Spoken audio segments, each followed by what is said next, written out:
Hello, everybody, and welcome again to another episode of the Risk Matrix with James Junkin. The risk matrix is awesome. I love us getting together once a week to talk to special guests like we have this week and Bill Vandesang.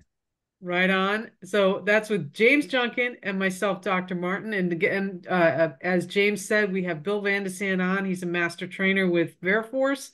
He has a multitude of talents, which James will recount after he gives us a word from our sponsor. And today we're going to talk about driving safety. Hey, big news. Last episode, we introduced the fact the risk matrix is going on the road for a live live show of the Risk Matrix in New Orleans, Louisiana at the Veriforce Select Client event, May 15th and 16th.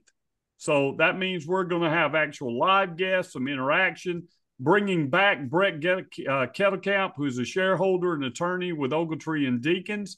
And so it's going to be really great. If you want to attend, please come down and visit us there at the Veriforce Select Client event. Be great to meet some of our listeners.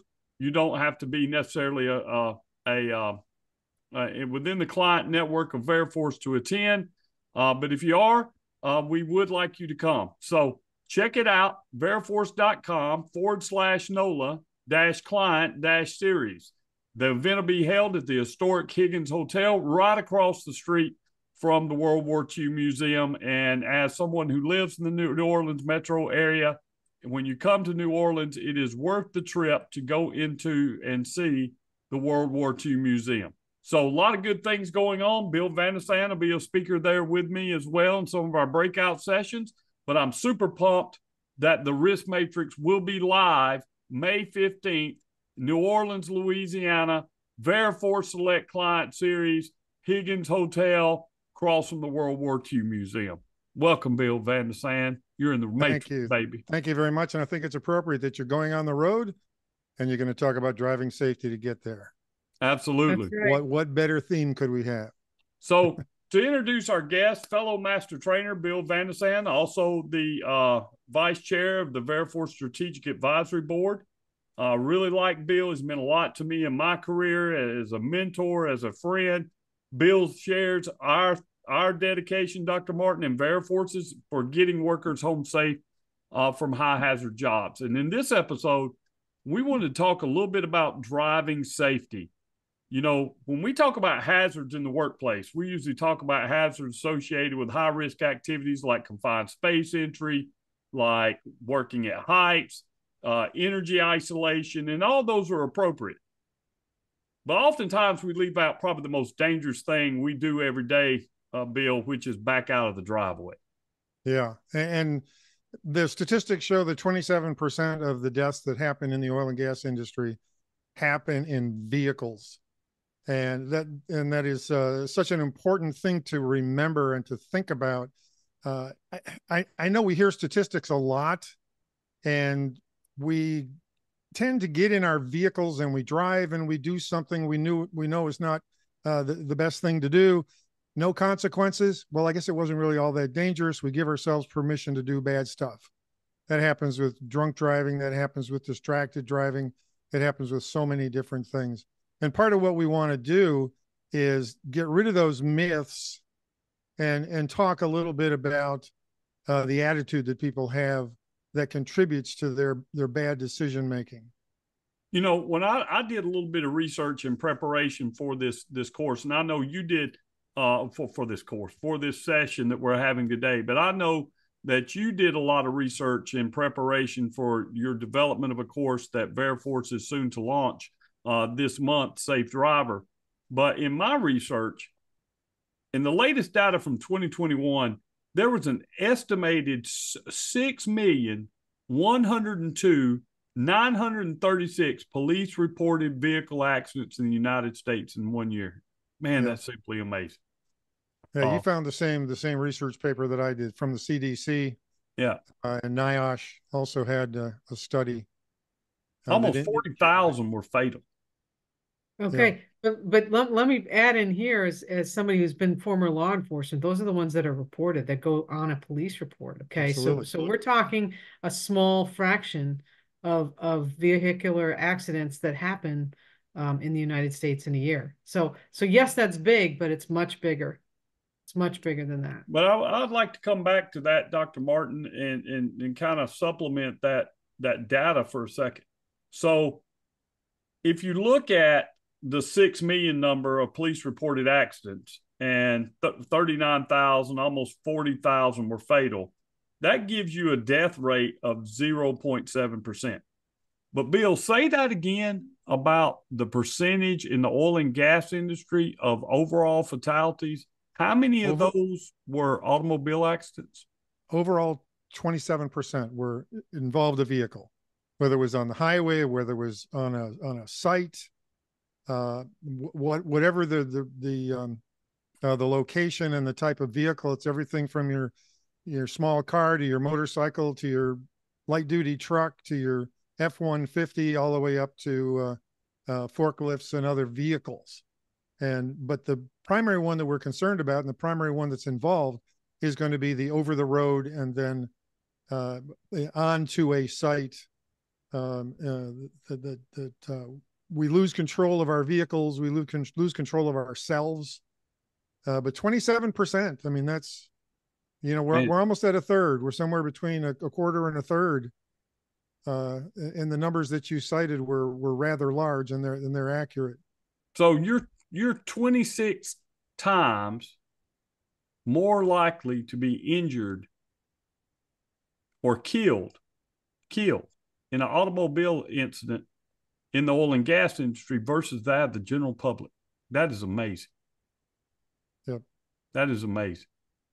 So that's something we want to talk about today. We want to hear about your research into driver safety and what Veriforce is doing in order to offer an opportunity to try to mitigate and reduce that number to get these workers home safe from high hazard jobs that include driving. I don't think a lot of the research is going to be a big surprise, but what's a surprise to me is the same thing when we do programs like H2S, and we discover, for instance, that having a 20-minute video and a 10-question quiz is inadequate. We're still killing people. It's not news, but it's what are we going to do about it? And we covered that with H2S. Now it's a 3.5 to 4 hour program that you've got to go through. Now, and when we think about driver safety and all the rest of that, what I've discovered is there are 4 key elements. It's going to be, what are they? I wrote them down: speed, tailgating, impaired driving, and distracted driving. And I put in a 5th one because if you look deeply into the context of each one of those, it's attitude.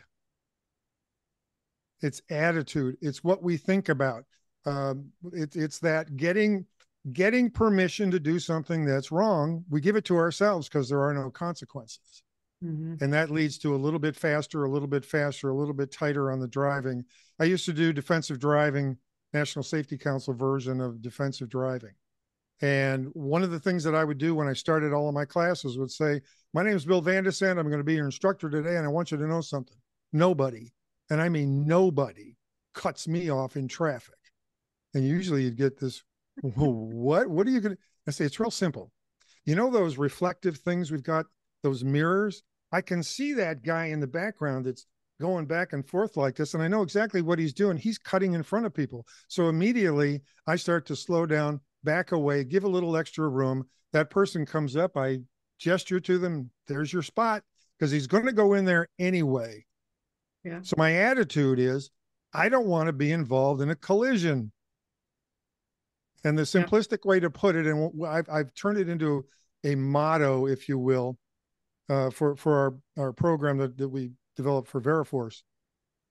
And that is, I intend to drive to get from point A to point B without having a collision.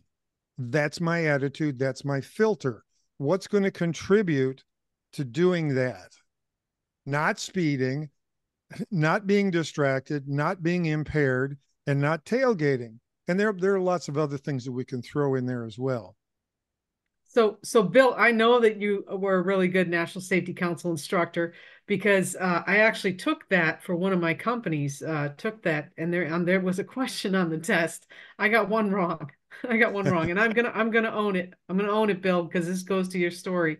It asks you, you see somebody behind you weaving back and forth and acting erratically in traffic. What do you do, right? And I picked speed up to get away.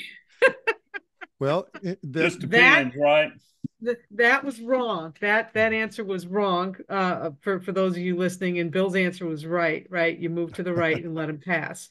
Right, because you'd rather be able to see him in front of you than trying to escape them. But I'm going to own that. But you're a real good National Safety Council instructor now there. you completely come clean, and I'm sure that you feel much better. I do. I You can do. rest easy.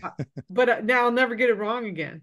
That's right. Yeah, the That's I'm problem right. not is going to say I've never sped up, but the problem is with was it Sidney Decker with his book Drift into Failure, and we'll focus on that one, and then we'll drift into failure in other ways when it yeah, comes to defensive driving. Absolutely. You Yeah. know, I wonder if in your research, Bill, what is it in the oil and gas industry that makes driving so much more hazardous than that for the general public? I mean, the general public's numbers are atrocious. Looking at 2000 in COVID, average 107 fatal car crashes a day. 2021, 118. 2022, 117 fatal accidents a day. So what's making it more dangerous? That sounds horrible enough. What is it that's making it more dangerous for those drivers in the oil and gas industry? It's the nature of our business. It's the nature of our dispatching. It's the nature of the way that we schedule people, that we have extended hours. People are working 12, 14, 16-hour shifts, and then they've got a 3-hour drive to the next job, and they do that the same night as they finish the job. So extended hours, long commutes. A lot of times you've got a man camp, or I guess whatever you want to call them. You've got an outpost where people go to live while they're working in the oil and gas industry. And as their jobs get further and further away, extended driving times also contributes to it, and insufficient sleep. And there's a number of different reasons why we get insufficient sleep. One of them is we get hyped up at the end of the day and go have a couple of beers, and we don't have enough time left over to sleep off the beer, let alone sleep off the fatigue that's developing. And people don't adequately understand physiologically what happens when you get into sleep deprivation, and you don't make it up in one day. It takes days and days to make up for that lost sleep, and you're prone to being fatigued. You're prone to falling asleep. Another national safety one of the quotes in one of the little videos that I really liked was, the problem with fighting sleep is that sleep will eventually win. And that's when no doubt. No and doubt. I that's think all of us can attest to that. I've fallen asleep while driving before. I find that when I'm traveling a lot on long trips, and I routinely make a trip that's 5.5 hours to 6 hours of drive time on the highway, I find listening to podcasts like the Risk Matrix helps me stay focused and engaged, mentally engaged, as opposed to listening to the radio where, it's just kind of on in the background, that kind of thing. That's just something I do to stay awake. Here's some other statistics about Texas, and Texas is very important in the energy markets for the United States, and where a lot of this activity in the oil and gas industry is ongoing.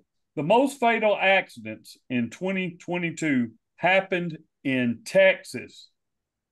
They had 4,496 fatal car crashes that year.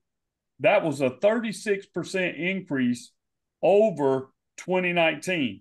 And here's something else that's a correlation. Texas has the most total lane miles of any state, more roads, more highways, at 654,923 miles.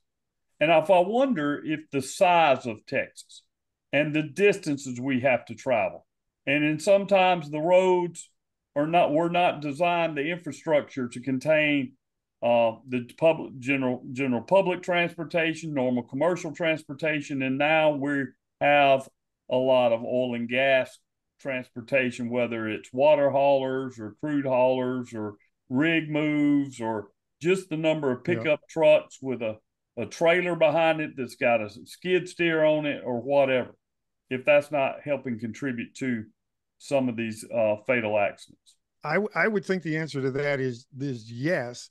I know from the statistics that one of the most dangerous highways in the country is I-20.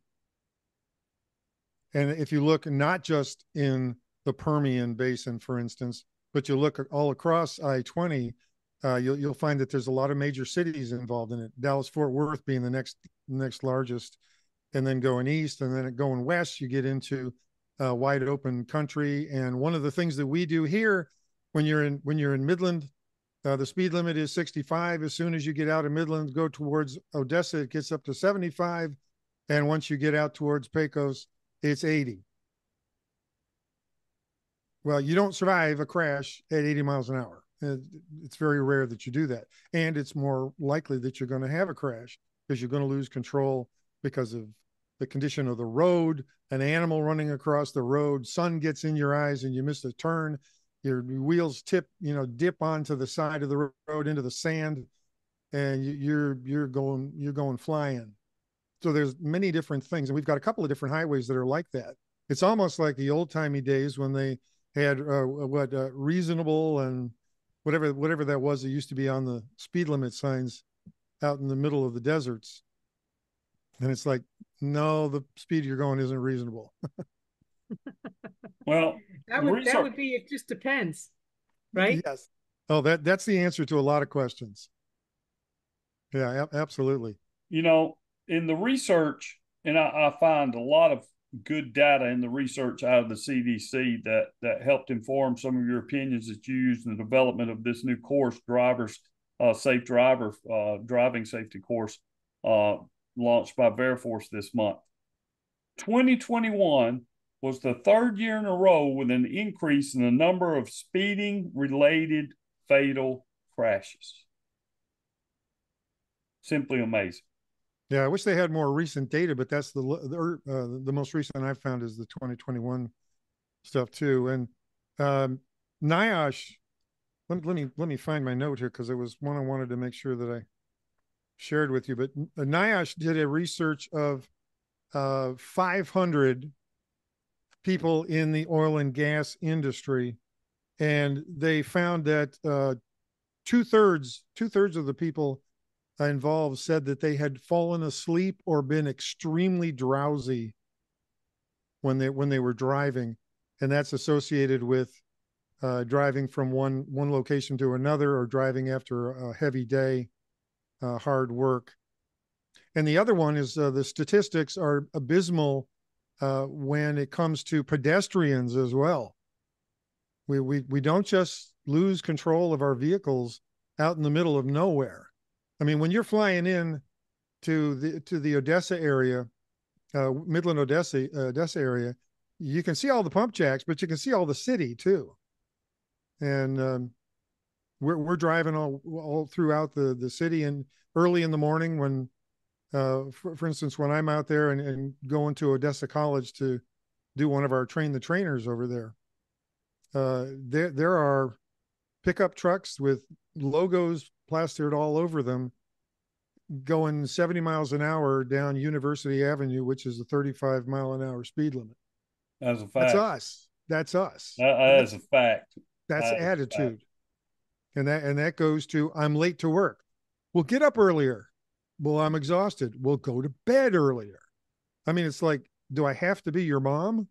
And unfortunately, I think in a certain way, we have to figure out a way to be their mom. Well, here's a way, and Dr. Martin, I'm going to let you jump in here on this, right? There is a way to help keep people honest. We used to say this in the Navy. Locks are to keep honest people honest. Dishonest people can defeat locks, right? But locks are there to help honest people stay honest. And I think some of the in-cab technology that's out nowadays can help drivers stay honest. So you familiar with any technology in the driver space, Dr. Martin? So I just wanted to add to your comment there about, locks for common keeping honest people honest. My feeling is, and maybe Bill can tell me I'm right or wrong, or it just depends. My feeling is that a lot of our problem with actually on-site work and going to and from job sites have to do with the fact that we want them to be honest and we want them to do the right thing, but we also want production and we also want long hours and we also want to make profit and we want to do all these things. So I'm not so sure that there are tons of people that are willing to put those quote unquote locks in the cab there, James, to monitor their people. Unless you're a transportation company that is fully doing transportation, I don't know a lot of DOT companies that are crazy about the new DOT telematics and that type of stuff. But that's just my opinion, right? I mean, we can talk a lot about technology, but I don't think that many people are using it for the purpose that we're talking about here today, which is to prevent some of the deaths that occur outside of that type of thing.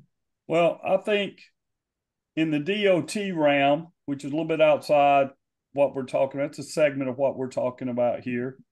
The electronic logs have tried to work on the fatigue factor, right? There's no cheating on your electronic logs anymore. You used to cheat on your paper logs all the time. And I didn't know a driver or a company that didn't bend the rules at some point to get things done. But I'm not just talking about that. I'm also talking about putting the telematics in the vehicle to tell when people are cheating on the speed and those types of things yeah, too. I don't see companies wanting it's to not do super that. popular. It's not super popular right now. But I Mm-mm. think if you're keeping with the philosophy of hazards are best controlled in the planning of the work, then you need to put barriers and defenses in place. And that is a barrier and defense to know who is our problem drivers so we can either re-educate them or we can take them out of the position of driving. Now, that's one element of it.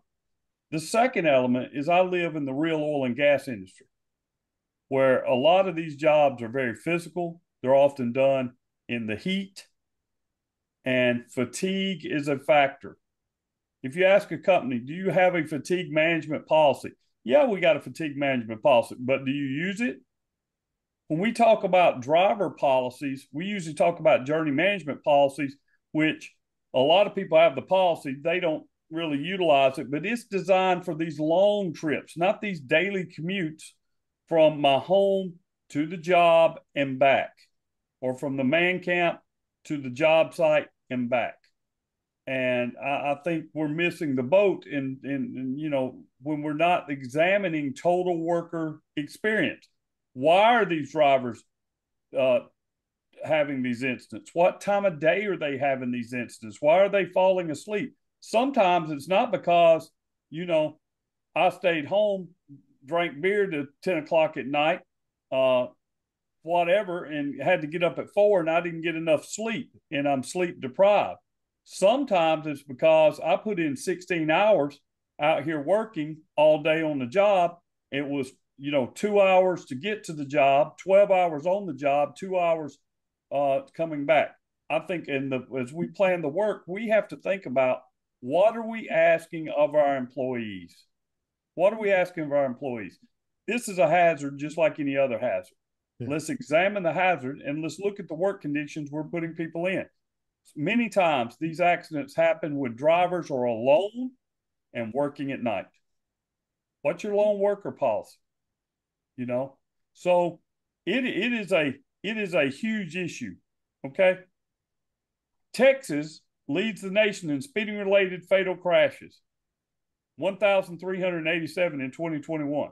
They followed only secondly by California.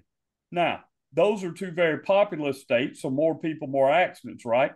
But still, this fatality number for oil and gas workers seems to be outside the norm. It seems to be way more than what we're seeing across other industries and way more what we're seeing from the general population. So if I want to keep my workers safe, I probably need to start thinking about things that we can do from a control standpoint that reduce driver fatigue, increase driver focus, et cetera. And I think that's one of the values of Veriforce's new driver safety program. So you were immensely involved in the development of that program. Bill, tell us about the program and how that may help bend this trend of worker fatalities in driving, particularly in the oil and gas industry. Once again, one of the things that I took as a guidepost was the development of the H2S program. And the reason I bring that up again is because it got very scientific. It treats the employees like they're intelligent adults instead of just a need to know basis. And what I tried to do was go through and find things and talk about the physics involved in it. And why do you lose control of your vehicle? Speeding is not just a magic thing and all of a sudden you speed and you crash. You speed and you lose friction on the pavement. You start to slide going around corners. You've got momentum going in one direction and your vehicle trying to overcome that in another direction. The contact with the road becomes important. I want to treat you like an intelligent human being. And you'll notice that when you're at the NASCAR races or one of the others, when you're going around a corner going 225 miles an hour, it's not on a flat surface. It's banked. It helps you overcome that. And that's the kind of thing that I wanted to get in there. The concern about sway. That's one of the things as someone who tows a camper with an F-150, I have to know about sway so I don't lose control of my vehicle.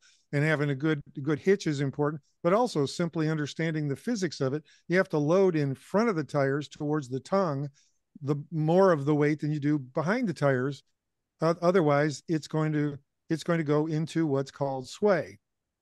Another thing that a lot of people don't know about sway is that, in fact, what happens is the trailer ends up moving faster than the vehicle. And that sounds like, how is that even possible? Well, the momentum changes and the acceleration happens as the trailer tries to come back across. If I'm going 60 miles an hour forward and my trailer's trying to get back behind me, it has to go faster than that in order to get back over. And then it goes past.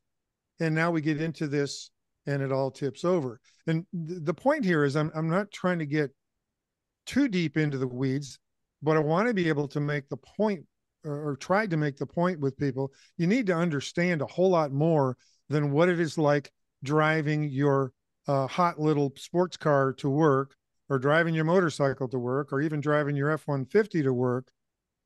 And then you load things like totes on there that have liquids in them. Well, when you go to turn, the liquid doesn't want to turn either. So you get rollover that can happen. So speed becomes very important, controlling going into turns. And another thing that isn't in the program, but that I ran across again when I was doing a little quick review before coming on today, was the three crashes that actually happen in a crash. There's the vehicle that crashes. We all kind of understand that. There's the crash that happens with the people inside. They either crash against their restraining devices or they crash against the window or fly right on through. But the one that does the worst damage is the crash that happens inside your body. It's when your brain crashes against the front of your skull and all your other internal organs crash against your rib cage. That's when the serious damage is done. You know, it isn't so much that you got cut on the forehead, is that sudden stop caused your brain to get into a concussive state. And, you know, these are the kinds of things to go beyond just saying it's really bad to speed. Mm-hmm. Well, Oh, why? Well, what's the result of it? What does it contribute to? Not just on its own, but what does it contribute to? Anyway, that's so in describe the somewhere I was course trying to to us. go. All What's these that? things are great and I think very useful for workers that operate vehicles. Tell us a little bit more about the course, how long it is, some of the contents. Tell us about the course. It is about a 3.5 to 4 hour course. It is I identified those five the big five issues that are involved. Tried to get into some cursory depth with those, elementary depth, and then try to tie back to each one of those. The other thing that I did was a series of attitude adjustments because I really do think that attitude is a real important part of it. And some of the attitude issues, I tried to write a couple down. I'm a skilled driver. That what's risky for you is not risky for me. I know what I'm doing. I'm a really good driver, and I'll usually say, as far as I'm concerned, the only two decent drivers in this class are James and me, and I'm not too sure about James. In other words, I want to have a good sense of skepticism about everybody else on the road. It doesn't matter if you're a great driver. You may think you are, and you may very well be Rusty Wallace.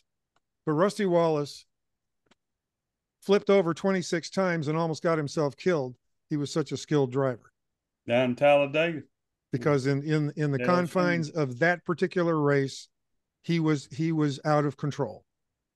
Okay. Now, none of us are saying that we're that skilled a driver, but we still think we're a whole lot better than we are. I can dodge things when they come up real quickly. No, you can't. You can only do what the physics allows. And if you don't understand the physics, you're going to talk yourself into doing some really dumb stuff. And one of the things that I always try to get into in a lot of different situations, but specifically in this, when it's, well, who's responsible? Well, I have a right to this. I have a right to that. And there's that old saying, yeah, you had the right and you were dead right. We don't want to go there. And, old truisms are called that because they're true. Mm-hmm. And as far as responsibility goes, if you could avoid it, if you could have prevented it and you didn't because you had a right, then you're responsible for it. I didn't throw that trash on the ground, but if I see it, I own it. Well, the same thing here. If you see something about to occur, you have the responsibility not to exercise your rights. You have the responsibility to act like an adult. A few years ago, we went through this phase of hands-free devices in vehicles, right? And I remember one time I was on the road and I got a call from a worker at Shell about something. I don't remember what we're talking about. And the worker asked me, he said, James, are you on the road? I said, I am, but I'm using a hands-free device. She said, look, our policy is not to be a distraction. When you pull over somewhere, call me back, even though you're using a hands-free device. I don't want to distract you. So I think that's an example of sort of being proactive and having company policies, because distractions inside the cab are a major cause in these vehicle accidents. And I'm guilty of it as anybody. I'll tell you, man, life does not stop for me as a consultant just because I get inside my vehicle. My phone rings all the time. My emails go off all the time. But is answering that email while you're driving, that text message, worth your life? See, nobody anticipates that we're going to have an accident until we have one. Yeah. And I've done things in vehicles, I'll admit to. I've sent texts. I've responded to emails. And what happens? Anytime I pick up this phone, I slow down and I start drifting. Right? Either over the line or over the side of the road, almost 100% of the time. So I have tried to make myself say, okay, I'm not going to touch this phone for text, for emails. I'm not even going to check that stuff that's going off over there. When I get to the next place, and stop and go to the bathroom and get a Coke or whatever, I can take care of it then. And that's a form of self-discipline that is easy to talk about. It's harder to enforce when it's just. It's easy to talk about, but there are companies that actually, as part of their journey management, is the phone goes off, period, before the car starts, right? That Right. it is turned off physically. And I will say this, I've done some work for National Safety Council, and I have picked up hands-free, and I've been hung up on and said, pull over, stop the car, get safe, and then call me back. So, I I mean, they I take it had a seriously. I had a personal experience that convinced me that it's absolutely true.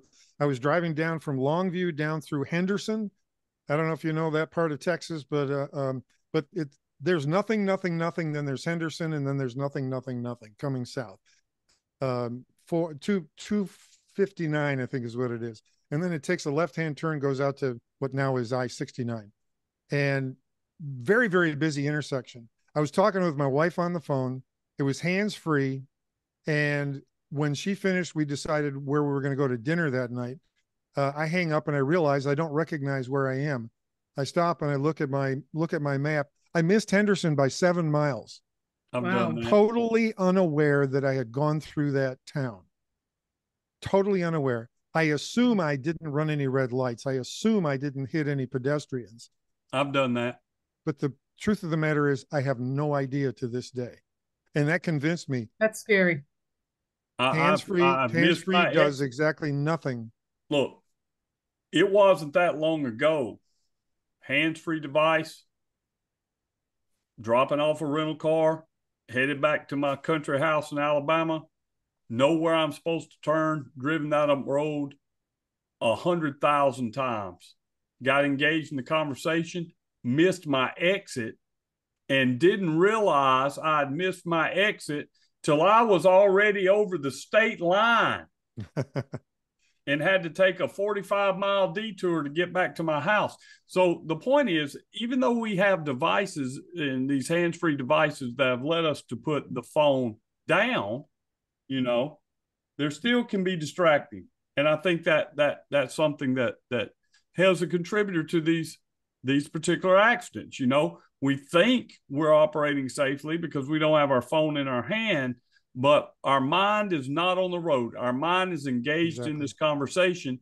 And if we can miss an entire town or an exit, I've been down 100,000 times. I'm 52 years old, man. I've driven that road for 50 years, at least as a child and then as an adult.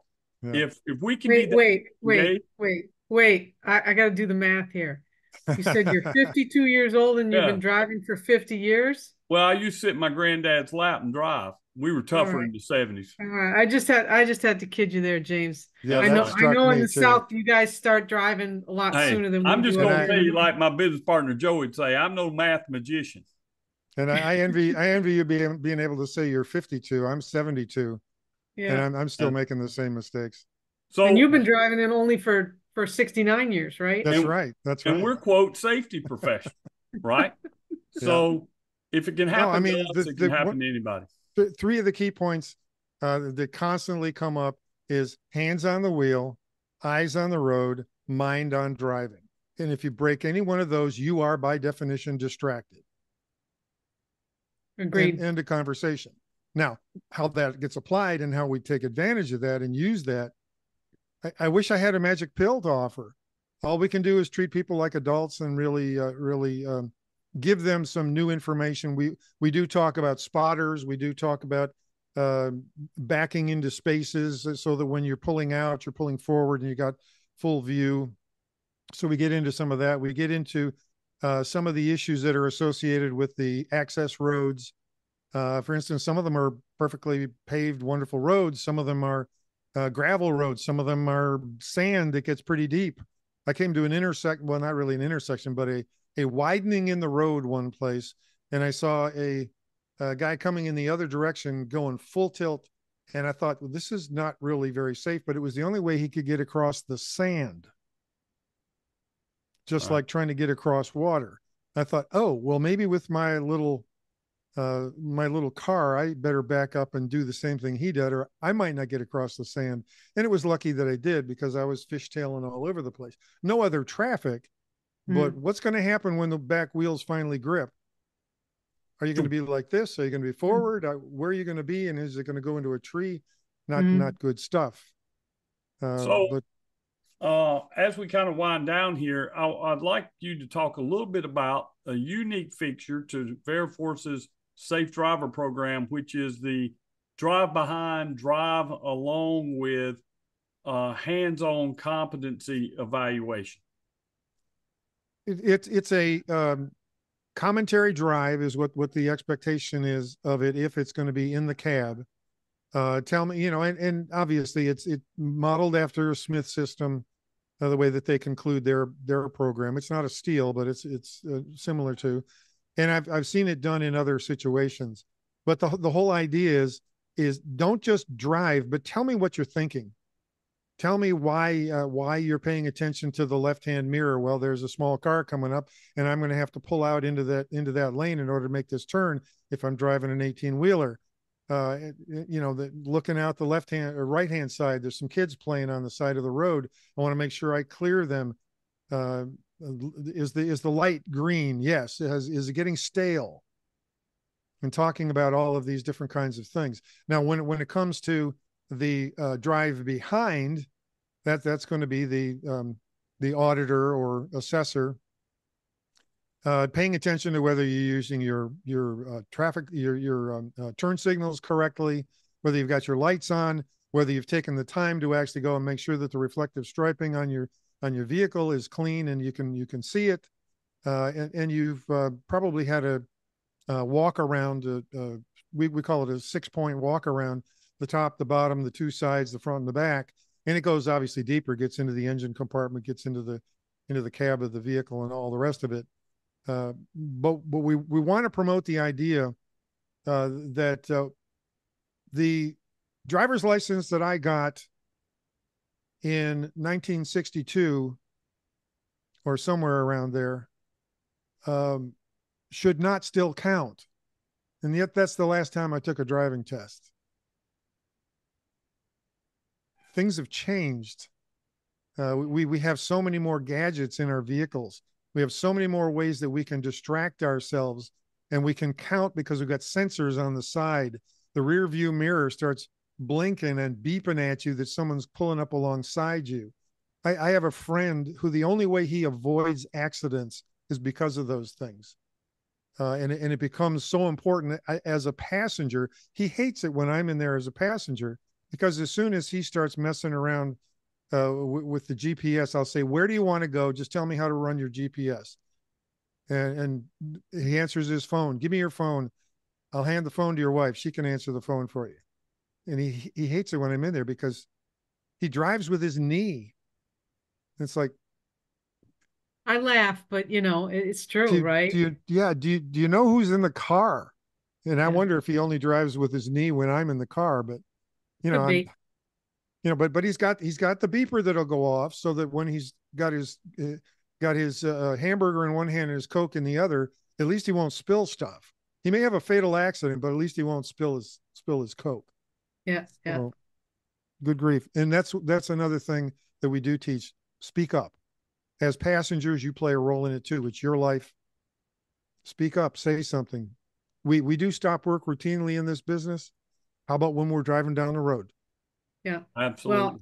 Well, I have a friend that I used to drive with, and they used to say, I've never been in an accident. I don't know why you're saying or screaming or doing all those things. And I said, yes, the only reason you haven't had an accident is because I scream before the moment of impact. And and so look, it's six of one, half a dozen the other, right? But I really truly believe that you speak up no matter what. People think they're great drivers, and that's not an excuse. I've never had an accident. Yeah, because I scream way before Yeah, you hit that I've person. never been killed. Going to Right? happen one day, or I'll just Funny, not die. But funny. I've never You're been killed. Zombie funny, not funny. drivers. Zombie drivers. Well, thanks, Bill, for coming on the show. You have been a lovely guest. I Oh my really goodness. enjoy speaking to you every time I get a chance to. I know James is the same. I think people really should be looking out for this new safe driver course that you put together. I love that it's got the drive along and the drive behind. I think that's a really great feature. Um, when people start to think about what they're actually thinking about, I think it makes you be a little more cautious about what you're doing. So thank you from my heart for coming on and talking to us. Oh, And I'll put it thank you over to for James. thank you for having me. Absolutely. And for those of you that are listening to this podcast and are Veriforce instructors or affiliated in the Veriforce network, Bill and I will be in Midland, Texas at the Holiday Inn on April the 24th. April the 24th.